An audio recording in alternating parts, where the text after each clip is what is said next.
ختم نبوت کا وہ پہلو کہ جو شخص بھی اب حضور کے بعد کوئی نبوت کا دعویٰ کرے گا یا کیا ہے وہ دجال، کذاب، جھوٹا، کافر، مرتد، واجب القتل، یہ اس کا قانونی تقاضا ہے۔ کہاں ایسی آزادیاں تھی میسر، ان الحق کہو اور پھانسی نہ پاؤ۔ اسی زمانے میں ایک واقعہ یہ ہوا تھا، غلام احمد قادیانی نے ایک دعوتی خط لکھا کابل کے حکمران، اب میں بھول رہا ہوں کہ وہ امیر دوست محمد خان تھے یا امیر عبد الرحمن خان تھے، ان دونوں میں سے کسی کے سامنے وہ خط پہنچا۔ جیسے کہ حضور نے خطوط بھیجے تھے قیصر کو، کسریٰ کو، تو اس کو بھی شوق چرایا کہ میں بھی تو اب نبی ہوں، نبوت کا دعویٰ کر چکا ہوں، تو مجھے پڑوس کا ملک جو ہے افغانستان، وہاں کے بادشاہ کو دعوت دینی چاہیے کہ وہ مجھ پر ایمان لائے۔ جب وہ خط وہاں پہنچا ہے تو امیر کابل نے اسی خط پہ 2 الفاظ لکھ دیے اور واپس کر دیا۔ الفاظ کیا تھے؟ این جا بیا، یہاں آؤ ذرا اور یہاں آ کر تم دعویٰ کرو نبوت کا۔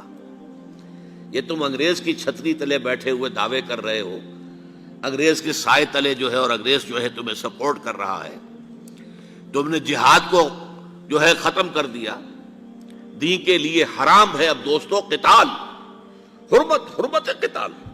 انگریز کو اور کیا چاہیے تھا؟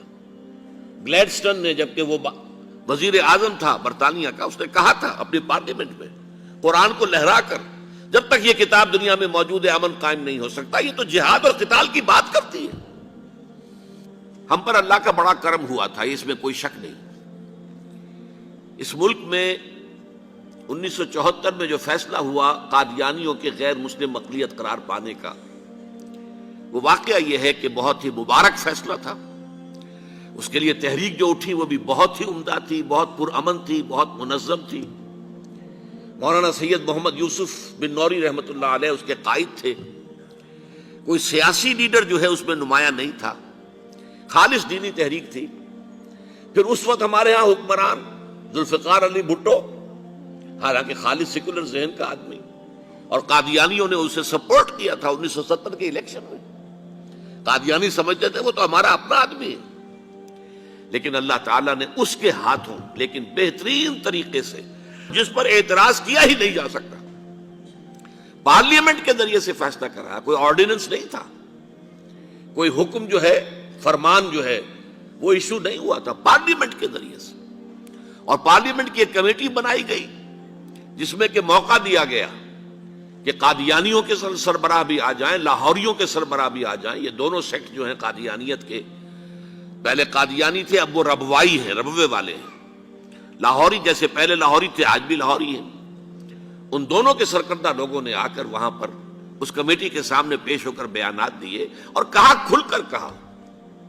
ناصر احمد اس وقت جو ہے خلیفہ تھا ان کا، مرزا طاہر احمد کا غالباً بڑا بھائی مرزا ناصر احمد۔ انہوں نے کہا ہم نبی مانتے ہیں، غلام احمد قادیانی کو ہم نبی مانتے ہیں، ڈنکے کی چوٹ کہا۔ لہذا اس کے بعد پارلیمنٹ نے فیصلہ کیا یہ غیر مسلم ہے، اور صحیح فیصلہ کیا۔ لیکن یہ فیصلہ ادھورا ہے، یہ بات آج میں پہلی مرتبہ کہہ رہا ہوں، اسے نوٹ کر لیجیے۔ قادیانیت کے فتنے کو کوئی گزند نہیں پہنچا ہے ان کے غیر مسلم قرار دیے جانے سے۔ وہ فتنہ جوں کا توں پنپ رہا ہے، جوں کا توں پھیل رہا ہے، جوں کا توں وہ اپنے سرطان کی جڑیں پھیلا رہا ہے ہمارے معاشرے میں۔ اور ویسے یہ کہ عالمی سطح پر انہیں بڑی سرپرستی حاصل ہو گئی ہے، پوری دنیا جو ہے، مغربی دنیا، وہ ان کی سرپرستی کر رہی ہے۔ لیکن یہ کہ اندرون ملک بھی اس فتنے کا قلع قبا اگر ہو سکتا تھا تو صرف اس وقت جبکہ اس فیصلے کا جو قانونی اور منطقی تقاضا ہے وہ بھی پورا کیا جاتا، اور وہ یہ کہ مرتد کو قتل کی سزا دی جاتی۔ اسلام میں مرتد کی سزا قتل